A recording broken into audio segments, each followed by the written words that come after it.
Welcome in to Let's Rage Coogs, presented by the Saxenian Family, live on location from Las Vegas, Nevada, Allegiant Stadium, the home for Big 12 Media Days, Big 12 Football Media Days ahead of the 2024 season.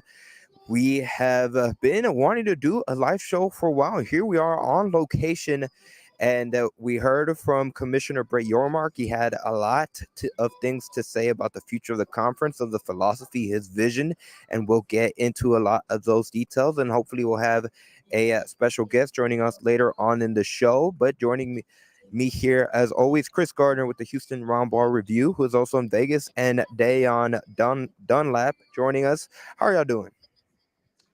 Doing great, man. I mean, I'll say this. Andy and I are fortunate to be in Vegas. We made it Yeah. out of Houston, and it sounds like a lot of our friends and folks are still without power. So we are in a place that's much cooler and in Vegas, inside the Well, stadium, indoors. indoors. Yeah, well, yeah, indoors for sure, because it's like 113 or so outside here in Vegas. But yeah, looking forward to doing this live show from the stadium Big 12 Football Media Day. Man, I'm doing well. I'm happy you guys were able to make it. Unfortunately, I couldn't make it due to circumstances with the family, but I'm happy. I'm living through you guys right now, man. I'm loving it.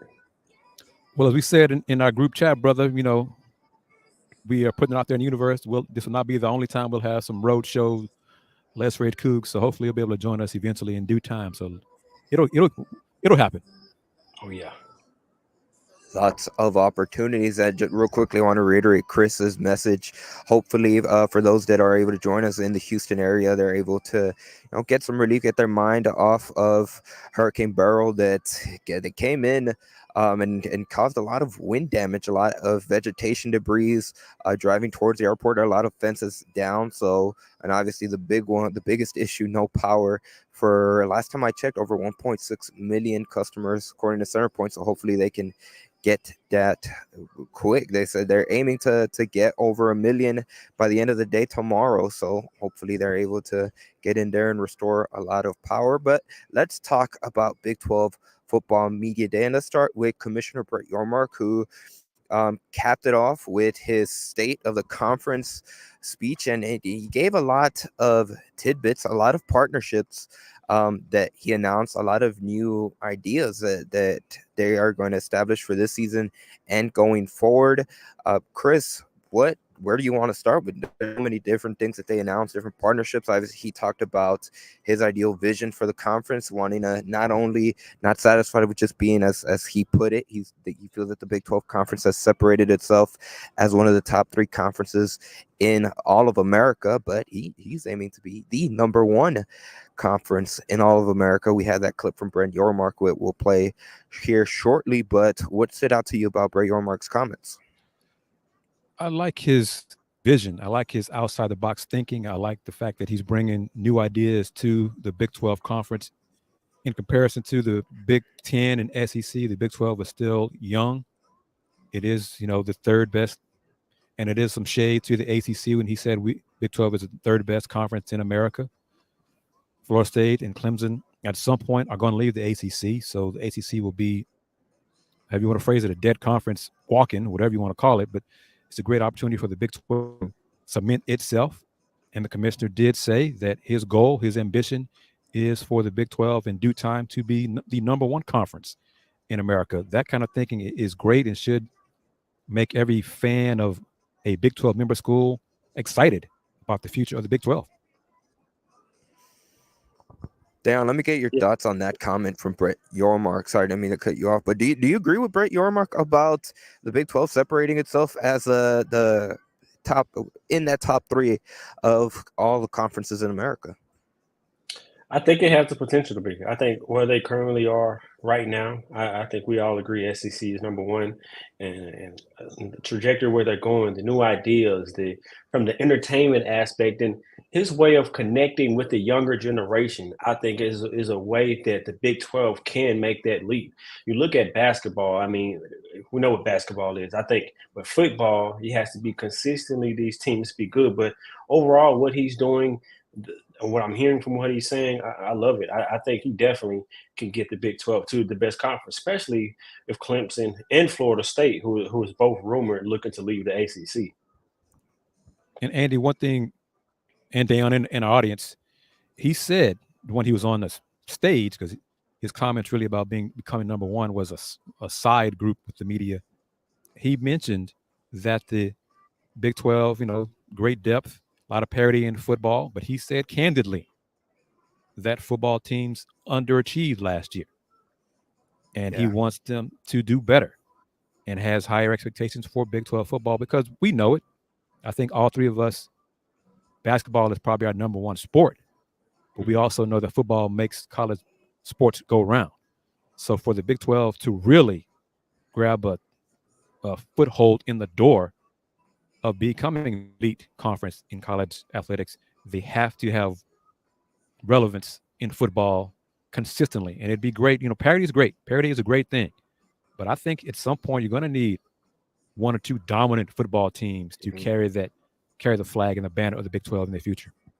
That's exactly what I was thinking, Chris. Then you said the word consistency. They're going to need one or two or three teams to be consistently in the running for the college football playoff. It's expanded to 12 teams, and I think that's apparent. You need a few teams to be consistently in the runnings and consistently, quote unquote, powerhouses and names for football. Like you said, the parity is good. It's good to have parity and not have one dominant school just winning year in and year out. But at the same time, you need at least 3 or 4 schools. Like TCU, they had a good year, where the year before they fell off. They lost a lot of those players. But schools like that, Houston, with a REIT team who we're primarily about or is about, let's really coach Fritz. Like, be able to sustain a good product and keep it going for year in, year out, competing, especially with the expansion of not the Big 12, the college football playoff. I think that's key. I think that has to open the eyes of what can be, especially with the parity in the Big 12 in regards to football. There's no powerhouse school. Texas is gone. OU is gone. It's wide open.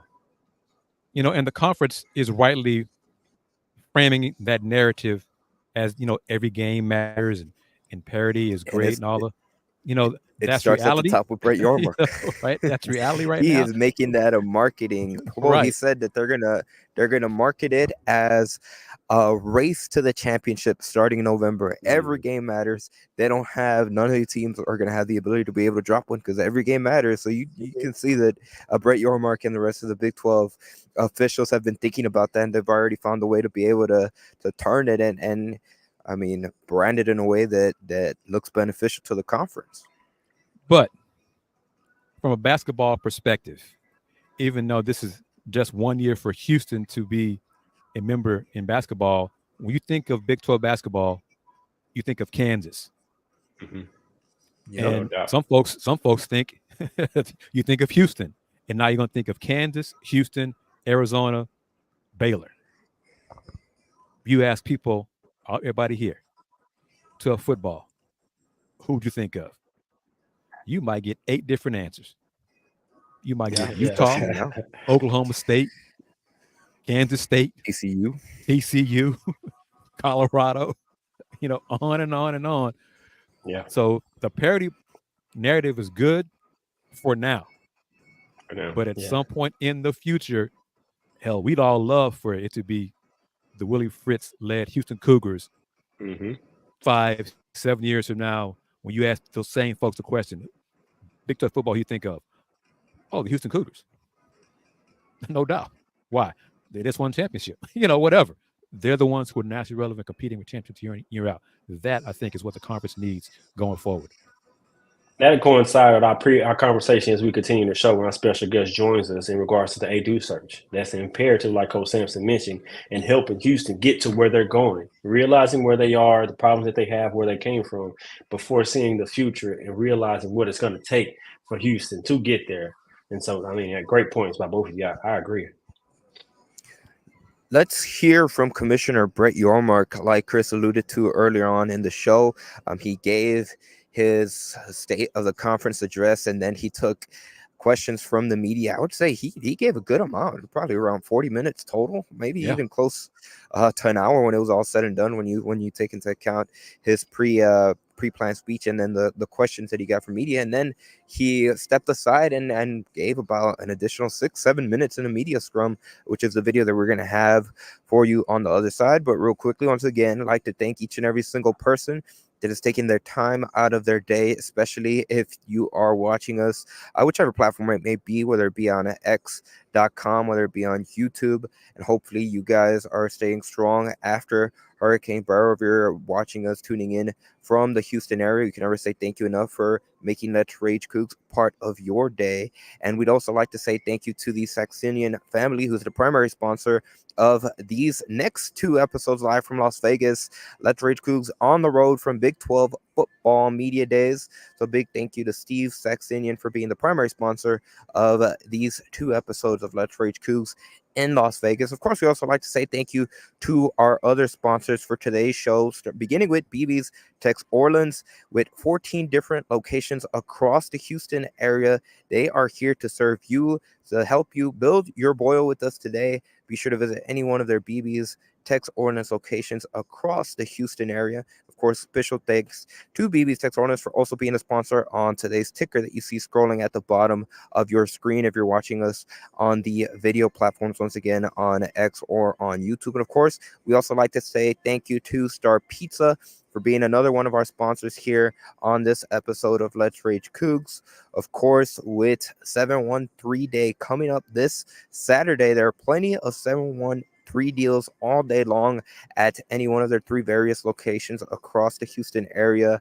I just saw on Twitter that they had 2 restaurants up and running today. They're hoping to have all 3 restaurants back up online by tomorrow. And of course, exception for the hurricane, but every Tuesday and now Friday for their lunch specials, all you can eat pizza buffet. Once again, now expanded to add that Friday. Now each and every single Tuesday and Friday, be sure to stop by any of their Star Pizza locations for an all you can eat pizza buffet. And without further ado, let's hear what Commissioner Brett Yormark had to say following his State of the Conference address. Of the Big 12, that's not of no interest to us. But if they can come in and the economics are right, and they can provide the value creation that we're looking for, and support our student athletes, and elevate our narrative in all the right ways, both locally and regionally and nationally, then it becomes a very interesting opportunity for us, and one we're going to strongly consider. Is it important to keep the 12 in the name? You know, we haven't gone that far yet. Tyrell's done a wonderful job in getting 12 to mean more than how many members. Right. As you can see, we've always been greater than 12. We're celebrating 12 where we can. We talked about a content series with student athletes on, that's going to be called 12-12. We celebrate 12-12. So we'll see where that goes. But the first order is, can we find the right strategic and financial partner that's going to support this conference in all the right ways? And nothing is in there. Brett, you talked about branding. What is your view of Coach Prime and what he's done at CU now as you're welcoming him as a member? Listen, we have 16 great football coaches. I've gotten to know Coach Prime really well. I love his energy and I love his passion for what he does. Obviously excited for Colorado coming back into the conference. He's a football legend. And let's face it, there's a big audience that follows him. And that's going to benefit the Big 12 and all of our schools. So we embrace Coach Prime no different than we embrace all of our coaches and everything that they bring to the conference. Does he blend that you talked about, blending kind of the old and new? Is he an example of that? Yeah, listen, I would look at him kind of like me. We're both a little disruptive, I guess, in a positive way. And we like to break boundaries in a positive way. We like to stir the pot a little bit. And I think that's very healthy, and I think collegiate athletics needs it. Brett, you mentioned the jersey patches up there. Were you talking specifically about the officials doing that? The officials. Okay, are you in favor of student athletes having jersey patches or something? I haven't thought through the student athlete patch dynamic yet. I think just given everything that's going on, it's certainly something that is that we have to table for the foreseeable future. But I do believe in the officials patch. I think it's the right thing to do right now. As I mentioned in my comments, I love what the NBA's done with Emirates. I think there's opportunities to replicate that in our space and create value for the conference and ultimately our schools when you think about revenue. So that's something that I'm focused on right now. What was there a path for the Big 12 to either financially or perception-wise to be one of the top two conferences, or is it you're just chasing the Listen, top? we're one of the, and I say this often, we're one of the 3 best conferences in America, and we're getting better. Think about where we were just 24 months ago, and think about where we are today. So I will not stop until we're the #1 conference in America. That's my ambition. I shouldn't have anything but that. And that's what that's the ambition of our conference. It's the ambition of our presidents and ADs. Why would we be doing what we're doing if we don't aspire to be #1? But we continue to get better, and I like where we're going. So once again, that was Big 12 Commissioner Brett Yormark on that clip right there. Big strong words about his visions for the Big 12 Conference, as a bird just flew inside of Allegiant Stadium and flew over the tables here at Media Row. We welcome in Joseph Duarte of the Houston Chronicle, joining us also here from Vegas at Allegiant Stadium. Joseph, how are you doing, sir? Pretty good. Long day. A lot of info coming out. A lot of teams. We're 8 down. 8 to go tomorrow in this, what now, the new 16-team Big 12. It's going to take some getting used to. For sure, because you have been around since the beginning of it years ago. Are you that old, JD? Well, I was a student at the school that shall not be named. And when the Big 12 started, so I was there for the end of the Southwest Conference. First year of the Big 12, I covered the Big 12 with the Longhorns when I covered them in 2005 to 2010, and now back with Houston. So, yeah, I probably have seen 9 of the 20, what are we on? 30, close to 30 years. So I'm about a third. Yeah, I'm old. JD, what are your thoughts on what Commissioner said today, either on the stage or in the little side chat with us? To me, the message points were the same. I mean, he kind of they still want to hammer the points that they feel like they are in the same neighborhood. I guess if with the Big Ten and the SEC, they want to, they want to be in that conversation. Who doesn't? You right. Right now, you look at where the ACC is. We're at a Power 4. Some would say a Power 2, but the Big 12 want to get in that discussion and stay there. But there wasn't a lot of insight or anything new with the naming rights in the league. Nothing new with maybe how they will direct schools on their preference for how they'll handle the antitrust lawsuit and paying players eventually. Stuff like that. I thought it was interesting. Maybe some of the Big 12 Mexico stuff, how it's going to go in another direction than football and basketball like we first thought. But really, to me, I wasn't wowed on that front. I just thought it was some of the same stuff. There's no expansion imminent, and he kept saying it's the open for business that he's been saying. So nothing new, but it was at least nice to kind of kick things off for this season and just kind of see where the league stood. I thought one thing I thought the sponsorships or the logos on the officiating uniforms, that was interesting. That was something I hadn't heard. But a lot of the good stuff I thought was from the coaches. I was a little late here because we just got through talking with Ollie Gordon, the Heisman running back from Oklahoma State. He addressed the media for the first time since he was arrested last week for that DUI back in Stillwater. So that was probably the biggest news item of the day. And then you had, a couple of minor little things here and there.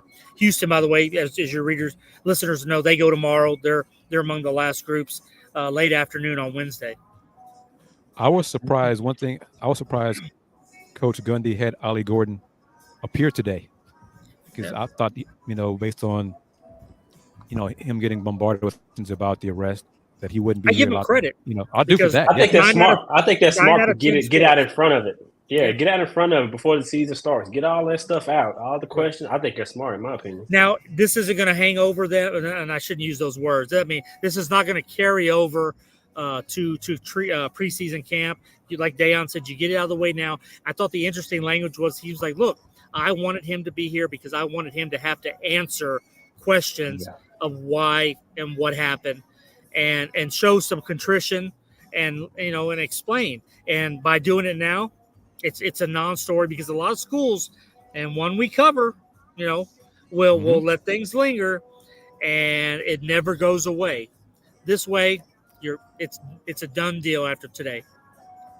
JD, how do you think that the Big 12 becomes the discussion for the Power Two or jump leap the SEC, like Brett Yormark always mentioned? Well, keep mentioning.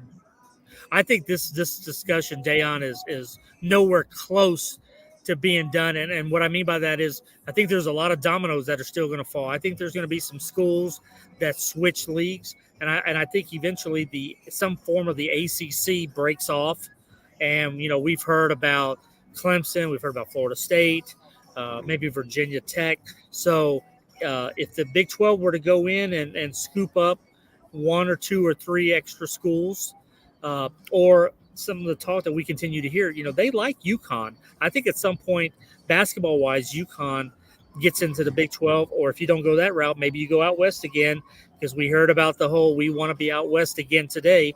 You go for Gonzaga. Yeah. So if you position yourself with some of those schools, I think that's what puts you over the top. I don't see Big Ten and SEC having to even do much more to be in a position of strength. So that leaves the two, Big 12 and ACC sort of fighting for that final spot and making a Big Three, because I think that's eventually what we go. But, I mean, who knows? I mean, this thing could all be, 50 teams overall broken up into two leagues, and, everybody else is just left out of the party. So, I mean, right now it's about securing yourself for the future so that you're a part of that discussion. And I think at least the Big 12's made moves to sort of keep the ball rolling on that, and they haven't got stale. They certainly are trying to keep the momentum going for them right now.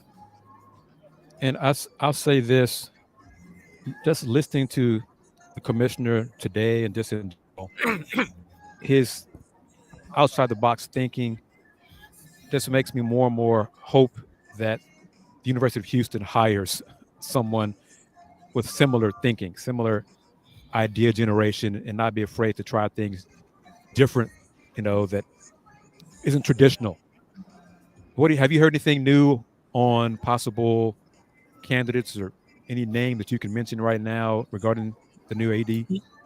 Kris, that thinking that you mentioned, I can see how some people would say, hey, look, well, the old way's not working, and you go drastic and you want something like that. I've talked to several influential people within the university, and there's one faction that wants sort of the non-traditional athletic director, but then there's a large group that feels the way is still to get somebody that has considerable college athletic director experience, because with an outsider, just like Brett Yormark was to the college landscape, they're going to do things differently, but there's still aspects that you need to be able to handle within the program. And I think eventually it's a sitting experienced athletic director, just because knowing who's doing the hiring and sort of maybe what they will probably lean towards. It's probably maybe the safe bet. But to answer your question, there have been the typical names that have floated. Jeremiah Dickey, I think at some point is still involved in this. I don't know if he's necessarily the front runner anymore, or if there was even a pecking order. I think he's a guy. David Fletcher is still very much in this. He's the Lone Star Sports and associated with the Texans. He's sort of the outside the box thinking, if you go that route. He hasn't been a college AD before. David Saylor from Miami, Ohio, is a name that I continue to hear. Stephanie Remke, who was formerly at Texas A&M. I believe she's at Nevada right now. That's a name that I continue to hear. And then some other ones. But the interesting thing is they have a search firm in place, but because of travel and Renew Couture was out of the country, and now the hurricane this week, they haven't really done a lot of the informal interviews. They've had third parties reach out to candidates and gauge interest, maybe do some groundwork. But I think this thing starts to take off middle of this week, and my guess would be that there'd be an athletic director in place at the earliest late next week. Okay. I was hoping by the end of the month, so that's great. And I'll mention this. I was driving around campus yesterday to pick up a colleague to come to the airport, go to the hobby for the airport, and there is a lot of tree damage on campus, lining the sidewalks. The smaller trees, the younger trees that were planted. A lot of those that were blown over. So I'm sure the president couture is going to have to deal with that as well. That's got to be handled by a certain group of folks, Right. in addition to Right. focusing on the new AD as well. Well, they've got to get this right. And you were on Kelvin Sampson's call a few weeks ago, and he called it probably the biggest hire that she'll make. This is her legacy. I do think that she's probably going to be in office maybe 2 more years through the centennial in 2027. And then I think that's it.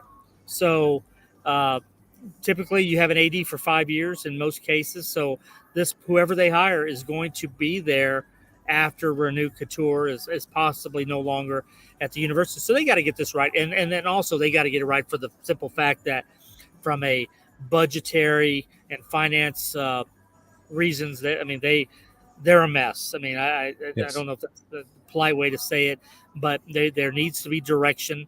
And as Kelvin said, go get Lewis and Clark, because you need somebody to lead you to the new frontier. Yes. And that's sort of, so I'm kind of glad that this thing is taking a little bit of slower pace.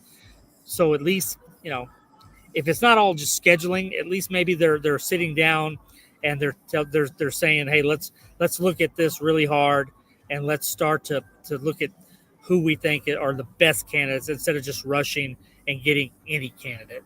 Right. Got to get it right. Get it right. Yeah, exactly. Before you join the convo, we was having sorry, go ahead, Andy.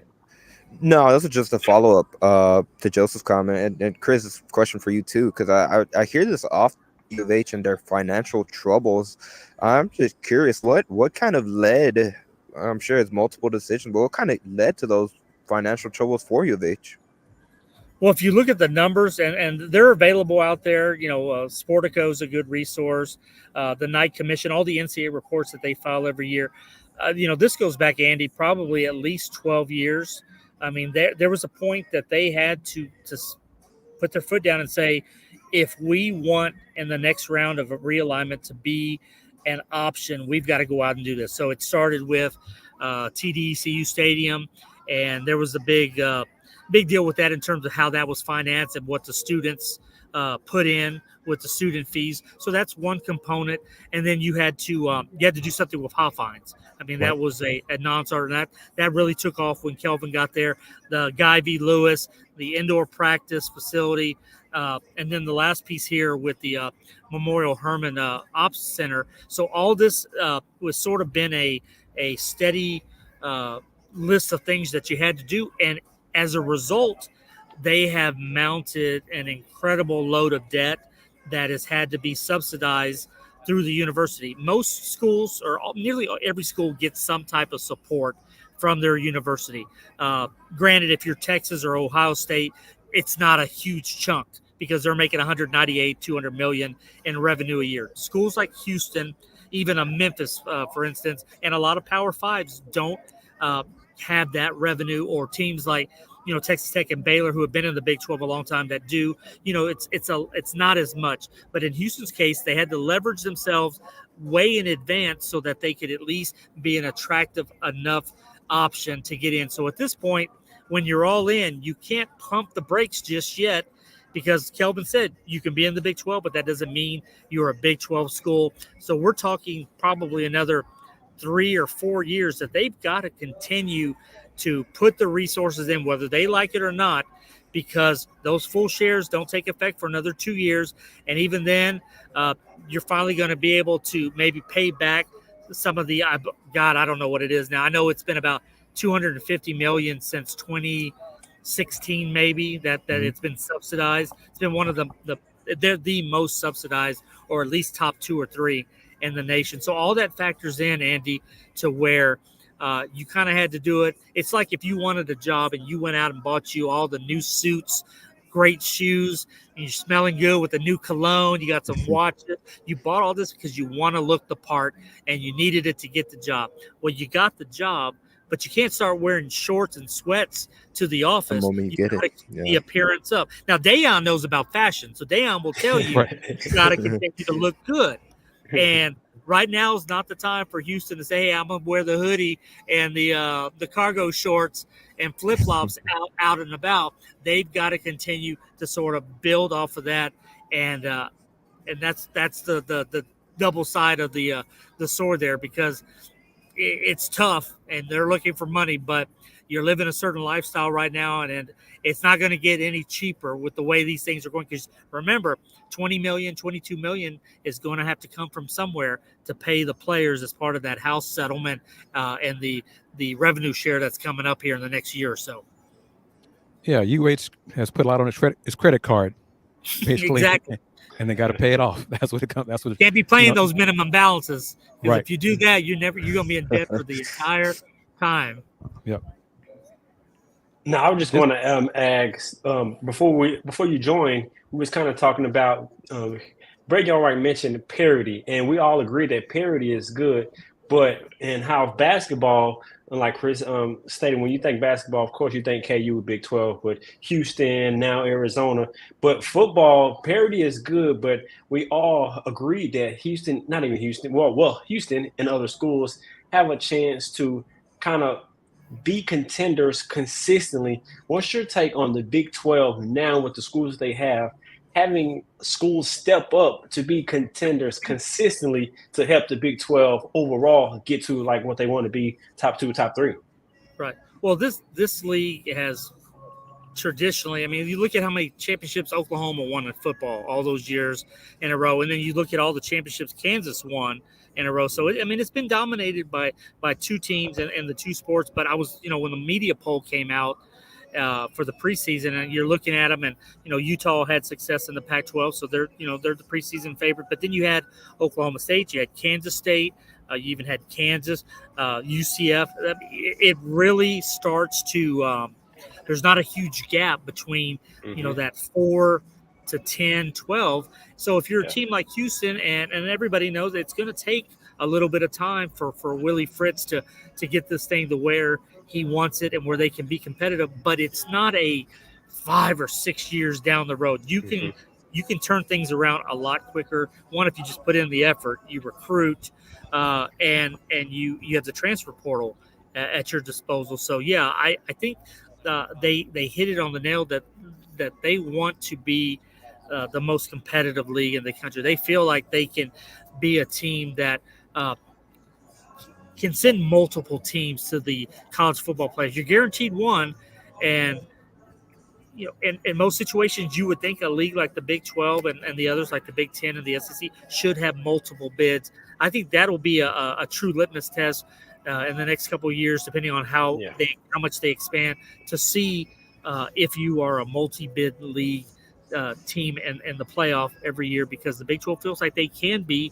And if you look at now with who's left and who's entered, you have a chance to see a lot of different teams in the championship game every year versus having the same 1, 2, or 3 every year. And to your point, you can see how the committee views the schools overall when they vote they vote for 2 or 3 more teams. So that's a great point. Right, this is an important time for the Big 12, because you lose the 2 flagships and you bring in the 4 new schools. You had the 4 last year. So it's a chance. I mean, it's not only a rebrand, a reset, but you have the opportunity to, I don't know who the top dog is anymore. Right. I mean, I don't know if there is one. You look at basketball and you can at least, you mentioned, Houston, and you mentioned, Kansas, even Iowa State, and then you add Arizona. There's 4 clear, really good teams there. In football, I don't know if you have that, and that's a good thing for everybody in this league, because maybe not this year, but moving forward, you have a chance to compete, and that gives you from that point, a chance to get into the college football playoff. But Joseph, that's good. But do you think that at some point for the conference to become relevant nationally on a consistent basis, there will need to be a dominant football Yeah, team? you got to win a national championship. This conference, that's the one thing that hasn't happened. I don't. When was the last time? I mean, it was Texas, right? Texas, Probably, yeah. Yeah. 2005. So I mean, this conference has not produced a national champion, and that's what you're judged by. If you look at what the SEC's done, Michigan just won one for the Big Ten. That has to happen. Yeah. If you're going to, all the other things we talked about, if you're going to be taken serious, if you're going to be in that discussion, if it's a P3 or if it stays a P4 or P2, whatever the P's are these days. But yeah, I mean, the proof will be in the success, and that's the missing piece right now. And you touched on this, I think, before Caleb joined. We touched on about the ACC, Florida State. But the question is, as far as news, I think Louisville is like almost a no-brainer for Big 12 expansion once the ACC does finally implode, because almost everybody believes it's going to happen. The implosion is going to happen as soon as Florida State and Clemson leave, whenever it is. Next year, someone said this month, whatever. Once it does happen, I think Louisville would definitely be a Big 12. I think you said Virginia Tech was also mentioned, one of the teams you mentioned as possible, teams that might, come over, switch to the Big 12. So it's out there. That's right. Going to happen. Yeah. I don't know what the dominoes will be, but it's clear that we're going in that direction. And how about if you're SMU right now and you pretty much, this was your goal all along to get in, you sold your soul basically with the 9 years of no revenue, and then this thing falls apart just on a smaller scale, and maybe it's a bad comparison because Houston will still have its spot in the Big 12, but Houston thought it was going into a different Big 12, that Texas would be there, Oklahoma. Now, granted, they left, but it's still the Big 12, and I think it will still be in that top 3 conference discussion. But if you're some of those other ACC schools, Stanford needed a lifeline, so yeah, they took it. Cal, same thing. You go with the best option at the time. But if all those other schools somehow defect or something breaks off, that's where I think we're heading into these 20-plus type team leagues and the mega conference or super conference era of things, if we're not already partially there. This is the best background y'all have ever had. I like the views. I agree. I agree 100%. Can we just talk about how awesome of the stadium, Allegiant Stadium, is? Even the lounge that they have for media. And I was talking down before we went on the show. The little sculpture, the flame, the torch that they have in the background is a pretty cool stadium. Yeah, the stadium's nice. The bells are very impressive. Look forward to tomorrow, and Coach Fritz is here, and Tank. Kris, you mentioned like fun things today. This was cool. This was a poker chip that they gave out from Texas Tech to promote their running back Taj Brooks. This is the cool stuff that a lot of schools used to do. In my room or my office at home, I've got all these little Heisman stuff. The Ed Oliver bobblehead that they did a few years ago. I have one from D'Angelo. What was his name, for the Memphis running back? They did like a race car for him, I believe, and some other stuff. But these are being given out just to promote him, and it's got a QR code on the back. But this was kind of a fun thing from today, just to see how creative schools can be. But you got to have the player. You got to have somebody to market. And that's no knock on Houston, because there's not a lot of Taj Brooks or Ollie Gordon running around many schools in the country, much less, in the Big 12. So, yeah, this was kind of one of the neat things today to talk about. It's not worth anything, so there's no money value, but it's still kind of a cool. You can't go to the casino and put it down. It is cool, though. I think. Go ahead, Kris. Sorry. This is a question for y'all, all of us. Does it seem like the Big 12 is more cohesive out there with the new teams? Does Utah and Zona feel good being with the other members? I mean, for a while, in like last 2-3 weeks, some folks were making it. Well, no, trying to make it out that Utah was not happy in the Big 12 and was even trying to leave before even joining officially in August. No, I mean, folks just do stuff, I think, for clicks and interest and all that kind of stuff. But your thoughts on that, Joseph? That was probably coming from some BYU folks. I'm not going to say. I'm not going to say. You know, it took 32 minutes for somebody to mention Texas and Oklahoma during Brett Yormark's Q&A. So I think everybody's moved on. The shock effect is over. It was over last summer, I thought.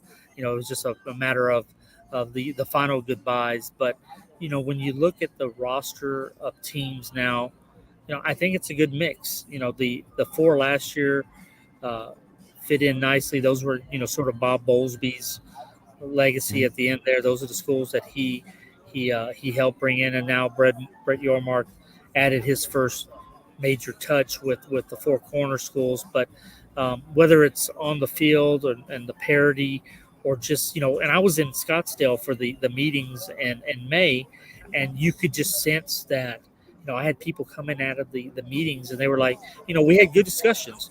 We were able to talk, and because I think those meetings in the past were dominated by the 2 flagship schools, and I think now you see other schools being able to have maybe a bigger say at the table, or at least an equal say at the table, and I think that's something that they've stressed, that they feel like they're all in this together versus a bunch of them versus 2 schools. You know, I keep hearing the phrase "the hateful 8," the ones that are left over, the 8 schools. And I don't know if that's fair, or if that sums up things. But I do get the sense from just being around them lately that this conference has banded together because they know sort of what's at stake moving forward, and it's sort of for the betterment of the league to be one unit versus a bunch of, you know, branched off.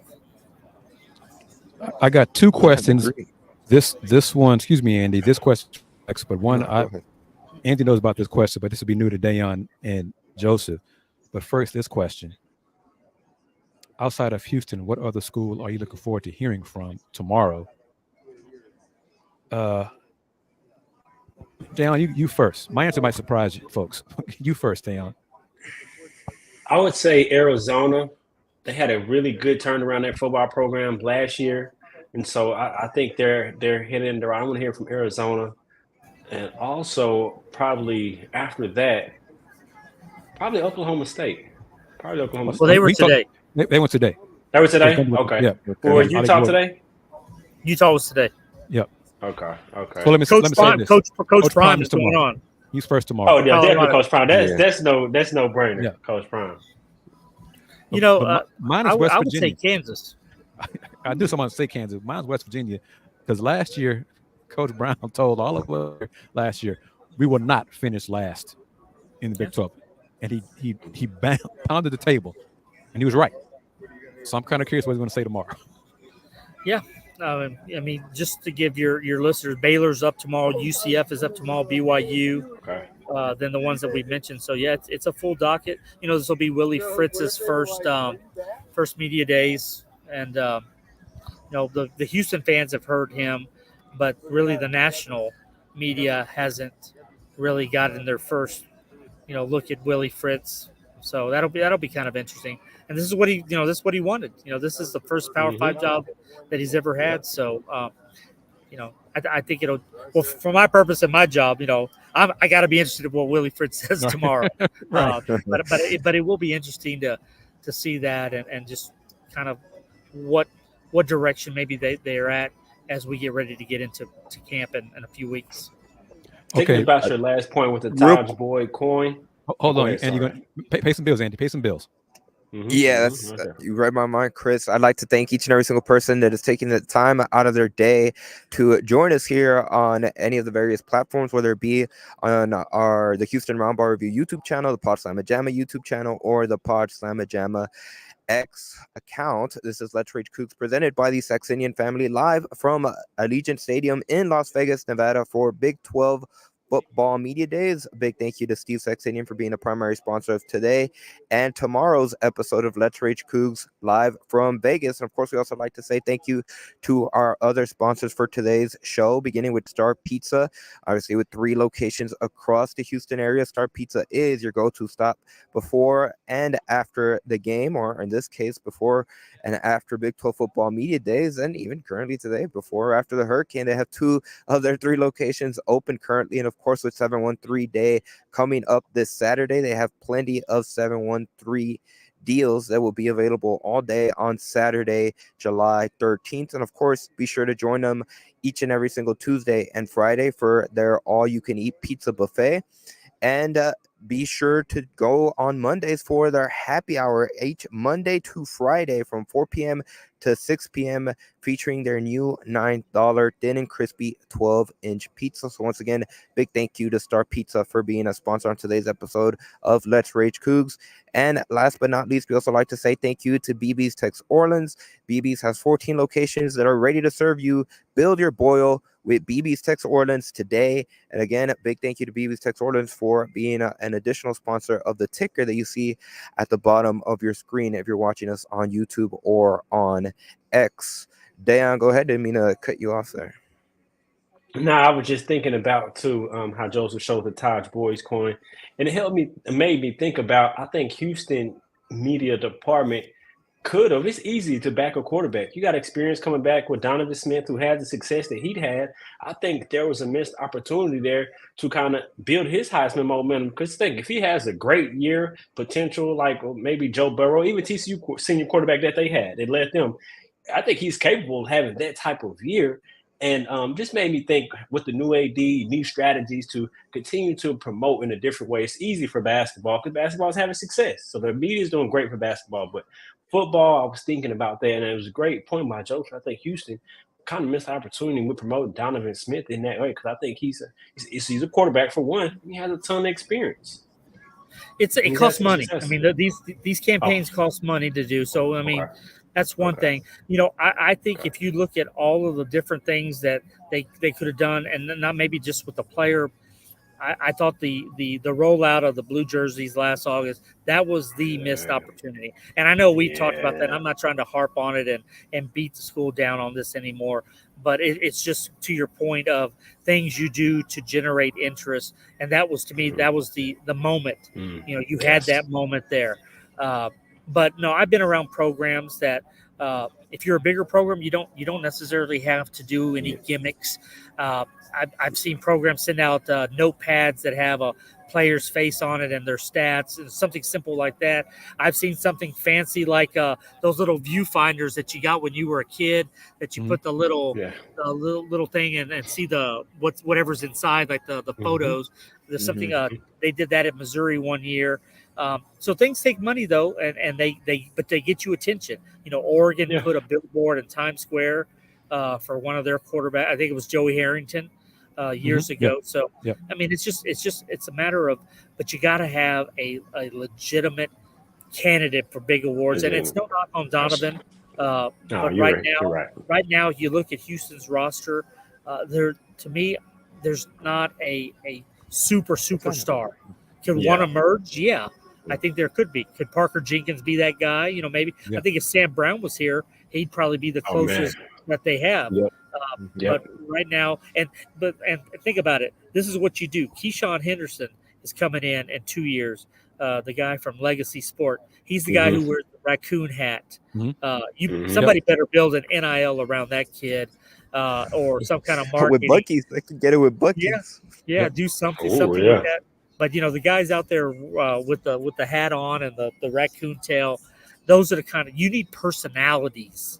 Whether you like them or not, Ed Oliver had personality, right? But he could also back it up, and he was a national award winner That's why they did what they did. But I can't after him. I can't remember the last time that they did it. They didn't do it for Greg Ward. They didn't do it for Derek King. You'd have to go back a long way that Houston has really hyped up a player. I want to.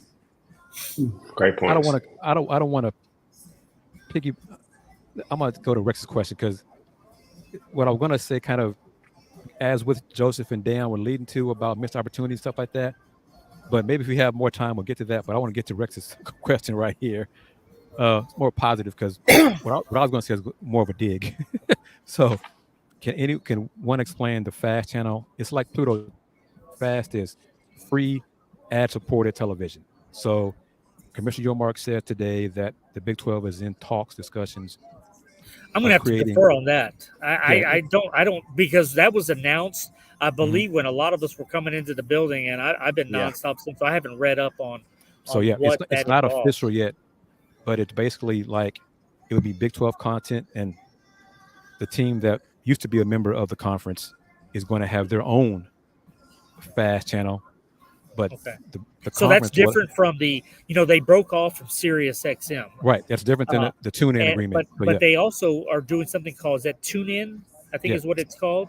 Yeah, tune-in radio. It'd be like Big 12. That starts in August, and I think Garth Brooks is part of that. Apparently, he had a hand in creating that for the conference. So that's radio audio, but the FAST channel will be linear TV. So the folks who know are familiar with like Pluto TV or maybe Tubi kind of. But it'd be Big 12 content, Big 12 shows, a lot of, some, if it's similar to the team that left, the Burnt Orange people, those folks, they would show their coaches shows, but they also show some original programming, some content, and even, press conference, things like that, but also some games as well. So if it's similar to what those folks are doing, that'd be another outlet. And I think it'd be a complement to the Big 12 on ESPN Plus. But this would be free. So because it'd be based on advertising. So that's, I think, is being discussed. I'm not sure how close it is to being finalized, but the commissioner did mention that as another way to generate and create more content for Big 12 fans. Gotcha. All right, Joseph. Rex also had another question. Yeah, this for you. Do you have a copy of No, I never said that. I wouldn't be here if I had that. Plus, I can't stay up as many hours as I used to play that game. But no, I've never had a copy of it. I did talk to the school, and I did some open records requests, so I kind of got an idea of what was submitted. And I think Houston fan. I haven't seen the game, but I talked to the people that have played it, and they obviously they weren't focused on Houston and getting all the details, but. It's pretty real. I mean, it's some of the things you'll see. TDECU will not have the new facility in the west end zone. That'll be added for next year's game. The blue jerseys were not submitted because it wasn't. They hadn't finalized what they could do with that. But it's one of those things where you can add on and submit it later on. So maybe like during the season, they could submit it to EA. But there's several jerseys that are going to be the alternate jersey combos and stuff that fans can do. Shasta's in there, the push-ups. The siren is in there. I think they even tried to get the voiceover for the first down, third ward, or whatever the chant is that they do. So there might be a third ward reference in there, and some other cool little things. But yeah, I have not played this game personally, but I did go by the system a couple weeks ago. My kid wanted to be ready, so I got a PS5. So 10 days away. Yeah, I'm just as anxious as now. Some of the players did play it here. That's one of the things that they're letting the players do back in the some of the breakout rooms, but we're not allowed to go back down there. But they said that the game's pretty cool. So we'll see. Well, I'm just looking forward. I remember the last time Joseph was on the show that JD, Dayon, and Andy talked about playing the PS5 and have a competition. I'm looking forward to that. So don't forget about that because I want to see that. So yeah, there's a way to stream it on where people can actually watch it. It does it. There's a way to connect it through PlayStation. So do you have a microphone handy? Yeah, be ready to. Twitch. Yeah, a game set. Yeah. Be ready to talk as you play. Any word of Houston couldn't wear those jerseys again. I read some articles and stuff about it, but just to kind of go over any official word on it. What's that again? The jerseys, the light blue, or the Well, Houston Blue that jerseys, was or whatever they that were was a called. Pesman thing. So it'll be interesting to see. I know the school has done all the necessary work. They're doing like I don't say a mock up, but they have there's some designs out there that kind of show what the difference is between the Oiler jersey and what they're going to wear. I don't know at this point though. I think that's on hold because new AD will come in and sign off on whatever they're going to do. I don't know if it's on the uniform jersey list for this year, whether they're going to do that or not. I know basketball wants to do it. Basketball wants to have some version of it. The Rockets did, what the Rockets did. Basketball wants to have their version. So, Kelvin does his own thing. So I think we'll see, AD or not. I think Kelvin will roll that baby out at some point. But I don't have a timetable on when we could see the blue jerseys back again, or even when they're for sale yet. Joseph, I have not heard about this. I just know what I saw when I drove by the outside of the state, on campus yesterday. Have you heard anything about any damage to the stadium and ops center and everything?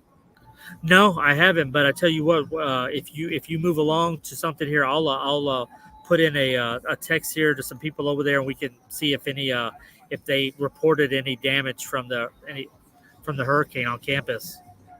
Okay. So, yeah. And we can give that in real time for whoever's asking that question.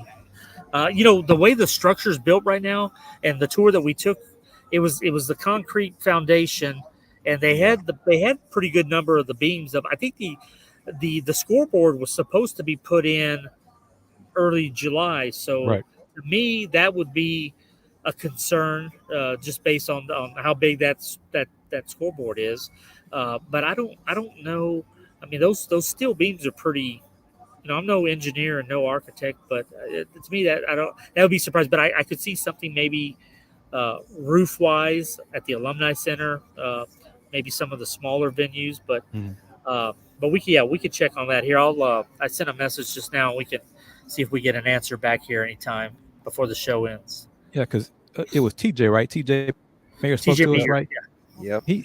He mentioned during the tour that the ops, the beams, whatever, could withstand. I forgot what he said, but he said mile-per-hour winds of up to something. I don't know if there's 100-mile-per-hour wind, something like that, but he mentioned that it was designed for that. So we'll had a test on Monday, so we'll see how tested earlier. To me, the siding at the football stadium, that funky red and white that sort of looks like it's like fabric or something. To me, that could be where you run into some problems. They also have some of that in the interior of the stadium. So stuff like that, I think, would be a problem. One of the last storms, I remember some of the outfield walls at baseball or softball, they had to do some minor damage repair. So, I mean, I did see the pictures of the engineer or the architecture building where some of the siding or something came off, and some trees, like you said, were down. So I haven't been back in Houston in a few days. So that area near downtown got hit pretty hard. Yeah. Tostitos just putting their commercial in. I don't know why the point. I'm still upset at Tostitos, their partner and everything, but no food for the media, no snacks to have for us. And I'm like, if you're for the conference, where's the food for us? How come they didn't have anything for us to eat? And Old Trapper does, by the way. They were still handing out. Yeah, I saw that. But yeah. Joseph got it. He got his. I got mine right here. They did have food today. You didn't get any food? What, the Tostinos? No, he's talking about Tostinos. Like the little pizza rolls. Little pizza rolls, Totino pizza roll. That's what I'm missing. I wanted some of that. The bird flies by again. Yeah. Chris, a tough food critic. We need Chris's own segment on food critic. Well, it's not that. I mean, they're sponsored now. The conference, they're partnered with football media. We don't talk about any other pizza on this show, but Star Pizza. Well, good point. My fault. Like, yeah. So never mind. Scratch all that. Edit all that stuff out. My fault. Real quickly, I want to highlight a couple of the other things that Brett Yormark mentioned today. He kind of made it a point of emphasis of wanting to make the Big 12 have some kind of partnership with the city of Las Vegas, and in particular, the Las Vegas Bowl. He said it's critical for there to be some type of partnership, some type of connection between the conference and Las Vegas. So, Kris, Joseph, Dan, I'm curious to get your thoughts on that, especially when it comes to the Las Vegas Bowl, which. Kris, walking into the stadium, I think it was for the kickoff, but you mentioned it caught your eye where they had the promotion. I believe it was USC and LSU that'll have the Las Vegas kickoff for this upcoming season. So one of the other priorities for Brett Yormark, kind of continuing to strengthen that foothold in the western region of the United States. Yeah, I typed up 2 of those quotes he said about Vegas in the Big 12. He said, "This market is critically important, and we need to be here in Vegas for all the right reasons." So he's going to do what he can, what he needs to do to make sure the Big 12 has a presence in Las Vegas going forward. And I think currently, or now, the Las Vegas Bowl features a Big Ten and SEC school. And Big Ten, yeah. Yeah, but he wants to go in the future. He said that the Big 12 will be part of the Las Vegas Bowl. So that's one of his goals going in the future for the Big 12 to have a team participate in the Las Vegas Bowl. I mean, it makes sense. Everybody else is here right now. You've got NHL. Yeah. You've got the NFL. NBA. You're gonna have MLB at some point, and at some point WNBA, and you'll have there'll be another WNBA, and there'll probably be an NBA team. So you said hockey. So yeah, hockey. So I mean, why not? I mean, it's the sort of the stigma that used to come with the betting and gambling and not being able to be in Vegas. That's gone. I mean, you can bet anywhere these days. So and it's just a matter of now that some of the conferences have dissolved and those affiliations with are no longer. It opens up some spots. I mean, I've always thought there's been too many bowls to begin with. Oh, sure. But, no doubt. But Houston was in the Las Vegas Bowl in 2016. So the American at one point, I think they filled a spot that wasn't filled from another conference. So, I mean, it would make sense for the Big 12 to jump on that spot. I mean, I'd rather see them in Vegas than see them in Mexico, to be honest with you. Yeah. And I was just about to mention this because I think we're about to wrap it up. About the commissioner and the TV windows, he did not. That's a great comment. Provide specifics, but honestly, with the SEC on ESPN, most, if not all, of the football games will be SEC on ESPN. So the commissioner realized that college football Saturday, honestly, will be 10 or SEC. So he's hoping to discuss with ESPN and Fox, how do you phrase it, Joseph? Exploring new TV windows for the Big 12. And he's exploring all options and kicking the tires on it, but he had no definitive answer of what day of the week that would be for Big 12 football games. But it won't be Saturday, so.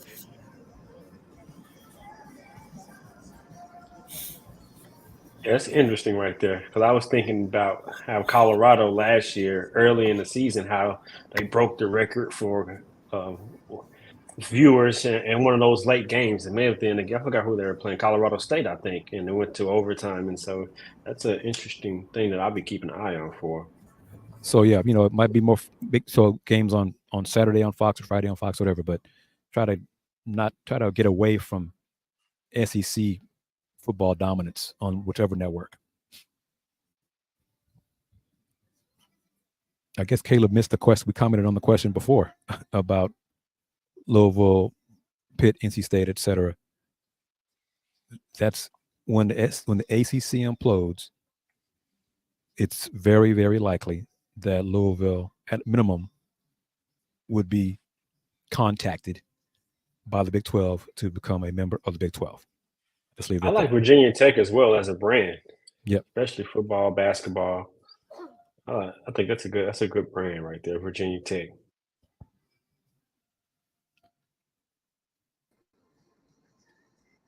This man's moving everybody around the screen. I got dizzy there. He's moving us around. I didn't mean to do that. Wi-Fi here. Starting That's a sign that it's that it's time to wrap it time up. to unwind. Yeah. Well, I mean, we had a good show. That just hit the hour mark. Joseph, I'd like to thank you for taking the time out of your day here. I know you're busy. You're in Vegas for joining us. Like you mentioned earlier, the Houston Cougars, Willie Fritz, will go tomorrow. They're going to be thanks for close to having the me. fun ones. No, thank you, Joseph. We're welcome anytime. Yes, see if we appreciate can it, JD. run it back soon, maybe even tomorrow. Yep. See you, Joseph. Joseph has to hop off. Thanks, guys. We'll see you guys tomorrow. All right, take care, Thanks, man. JD. Yes, sir. Like I said, the Houston Cougars will be scheduled for tomorrow. Willie Fritz is set to speak on the big stage around 1 p.m. Vegas time. So that'll be around, as I need to rearrange the graphics for a second. That'll be around 3 p.m. Houston time when Willie Fritz takes the stage tomorrow. Final things, obviously, we'll expand on it tomorrow. But Kris, on any final takeaways from Brett Yormark or anything else that any of the other coaches that went today might have gone, and what you're really looking forward to tomorrow when it comes to the Houston Cougars when they take the stage? We'll answer Rex's question. Yes, there will be another Let's Rage Coogs show tomorrow, day 2 of Big 12 Football Media Day. Yes, we will do it again. And I guess my take is similar to what Deion touched on it, and I can bring it up with JD. I'm hoping that there will be, but I'm not expecting to have Houston radio representation here tomorrow at Media Day. If not, Deion, I think it'll be a missed opportunity. Coach Fritz's first Big 12 Media Day. The first time Big 12 is with 16 members. First time Big 12 was in Vegas for Media Day. I don't mind it because it's great for us and Let's Rage Coogs. But, we are not yet, and the key word there is yet, we're not yet big as a local terrestrial Houston radio station. That is the supposed flagship station for Houston Cougars athletics. So I would think, and obviously now the weather situation could have impacted those plans. But if it was initially possible, where are they? Will they be here tomorrow, broadcasting on Radio Row? They're not among the list of radio stations scheduled. I think that's a missed opportunity. So we'll see, but that's my take on it. Thank you for Commissioner Yormark to being the leader of the conference. His ideas are a fresh change for the Big 12 going forward. For me, I'm just looking forward to Coach Fritz. I think he's been waiting on this opportunity to lead a Power 4. Forgot the P, Power 4 conference. And I can't wait to see what he has to say. And Donovan Smith, I haven't heard him speak since the new hire and talk about his health and how he's looking to build on his success leading Houston last year and looking to build on that and get even better on the new coaching staff. And for really last year, I'm looking forward to it. Yeah, I'm curious to see what the messaging is from the players, not just Donovan Smith, but all of the representation here, and really kind of hear them articulate the vision of Willie Fritz. Obviously, it's one thing to hear from Willie Fritz. It's another thing to hear that vision from the players themselves. And this being year 2 in the Big 12. Obviously, last year, Kris, you were at Jerry World and at AT&T Stadium, and it kind of seemed like the message was, we're excited to be in the Big 12 conference, see how we can compete. That won't necessarily be the message this year, just because they already have that 1 year under the belt in the new conference and under new leadership. It'll be curious to see what their vision and in particular what kind of their goals are for this upcoming season. So join us tomorrow evening for the next edition of Let's Rage. Well, Houston time, and most definitely. Well, yeah, it'll be about that middle point, afternoon, evening time. Aiming for around, so Willie Fritz is set to speak around 1, and then the breakout rooms for Houston. Actually, let me pull up the schedule. So I have the exact date. So Willie Fritz will go on exactly at 1, and then the breakout rooms for the UH players will be at around 1:20. That's Vegas time, so it'd be around 3. So we leave tomorrow. So let's try to aim for 4:30 p.m. Houston time show. So that'd be about 2:32-ish around here. So we'll kind of play it by ear a little bit, depending on how long Willie Fritz and the players speak. It kind of went by fast toward the end. They wrapped up a little bit earlier today, so maybe that'll be the case tomorrow. And Brett Yormark won't have to speak tomorrow, so maybe the coaches will go by a little quick. So plan around 4:30 p.m. Houston time tomorrow for the second edition of Let's Rage Coogs, live from Las Vegas. Before I hand it off to Kris and Dayan, once again, a big thank you to our primary sponsor for today's episode. This has been Let's Rage Coogs, presented by the Saxenian Family, who is not only being the primary sponsor of today's episode of Let's Rage Coogs, but also tomorrow, here, Wednesday, July 10th, from Las Vegas at Big 12 Football Media Day. So again, big thank you to Steve Saxenian. Of course, our other sponsors for today's episode of Let's Rage Coogs, beginning with BB's Tex Orleans. They have 14 different locations that are ready to serve you. Build your boil with BB's Tex Orleans today. And of course, with a big thank you to Star Pizza with 3 locations across the Houston area. Star Pizza is your go-to place for pizza before or after the game. And of course, be sure to check them out, any of their 3 different locations, this Saturday for 713 Day. They're going to have plenty of $7.13 deals throughout the entire day, celebrating the Houston holiday. And of course, stop by Tuesday and Friday, and of their locations for their all-you-can-eat pizza buffet. And if you're interested in their happy hour, they have it Monday to Friday, 4 to 6 p.m. And they are also featuring their new $9 thin and crispy 12-inch pizza. So a big thank you to all of our sponsors for helping us make the trip here to Las Vegas. Without further ado, Kris, I'll toss it over to you. Any final words, and where can people find you? Well, thank you to JD for joining us, to Duarte from the Houston Chronicle for joining us. Dayan, like I said, brother, unfortunately couldn't join us in Vegas, but in the universe, we will have other road shows of Let's Rage Coogs, and Dayan will be with us in person.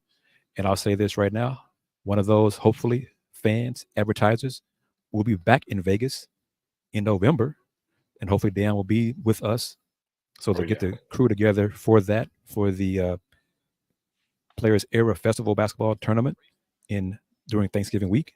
So all this information content we provided here today, subscribe to the channel, subscribe to Paul Samajam on YouTube, subscribe to the Houston Roundball Review on YouTube, click on that bell so you can receive notifications when new shows are posted. We hope you enjoy the content. Thank you for spending time with us. And as always, as I like to say it, the Houston Roundball Review since 1994.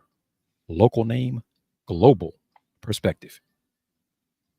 Appreciate that, Kris. Shout out to JD for joining us once again. Like Kris just reiterated. Like Kris also said, I'm sad I can't be there, but you guys are holding it down, doing an amazing job representing us and the brand that we've created, and Kris, that you created. And so I'm happy to be a part of it. I'm looking forward to tomorrow here, not only Coach Prime, but Coach Willie Fritz and the new team, the new message, and new leadership. I mean, I can't overstate the new leadership, new messaging for around Houston fans. This is another opportunity for him to galvanize Houston fans and put a new message out there. So I'm looking forward to it. But as always, go Coogs. And there's another Big 12 school that has the same gesture as Houston. Won't be named, but go Coogs, baby. Go Coogs.